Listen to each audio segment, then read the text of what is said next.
ইরানের সর্বোচ্চ নেতা আয়াতুল্লাহ আলী খামেনি সম্প্রতি যুক্তরাষ্ট্র ও ইসরায়েলের বিরুদ্ধে প্রতিশোধের হুঙ্কার দিয়েছেন। এরই মধ্যে শোনা যাচ্ছে সুদূর যুক্তরাষ্ট্রের কাছে পৌঁছে গেছে ইরানের একটি মাদারশিপ।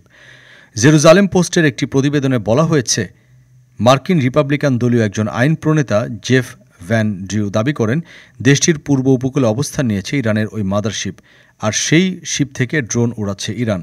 সেগুলো নিউ জার্সিতে মার্কিন সামরিক বাহিনীর স্থাপনার ওপর দেখা গেছে। চাঞ্চল্যকর এমন অভিযোগের পর নড়েচড়ে বসেছে বাইডেন প্রশাসন। বুধবার এক সাক্ষাৎকারে নিউ জার্সির এই কংগ্রেসম্যান ড্রিউ বলেন, সম্ভবত প্রায় এক মাস আগে ইরান একটি মাদারশিপ লঞ্চ করে। ওই শিপে 3টি ড্রোন রয়েছে। মার্কিন এই আইন প্রণেতা বলছেন, খুবই বিশ্বাসযোগ্য একটি সূত্র থেকে তিনি এই তথ্য পেয়েছেন। এসব ড্রোন ভূপাতিত করার দরকার বলেও মন্তব্য করেন হাউস ট্রান্সপোর্টেশন অ্যান্ড ইনফ্রাস্ট্রাকচার কমিটিতে থাকা ড্রিউ। বড় বড় ওই ড্রোনগুলো নাকি নিউ জার্সির রাতের আকাশে কিছুদিন ধরেই উড়ে বেড়াচ্ছে। সেগুলো থেকে রহস্যজনক ফ্ল্যাশ লাইটের আলোর প্রদর্শনী হচ্ছে। এতে স্থানীয়রা শঙ্কায় পড়ছেন বলেও দাবি করেন ড্রিউ। তবে বুধবারই ড্রিউয়ের এমন দাবি নাকচ করে দিয়েছে যুক্তরাষ্ট্রের প্রতিরক্ষা মন্ত্রণালয়। পেন্টাগনের deputy press secretary Sabrina Singh জানান, এই দাবির মধ্যে কোনো সত্যতা নেই।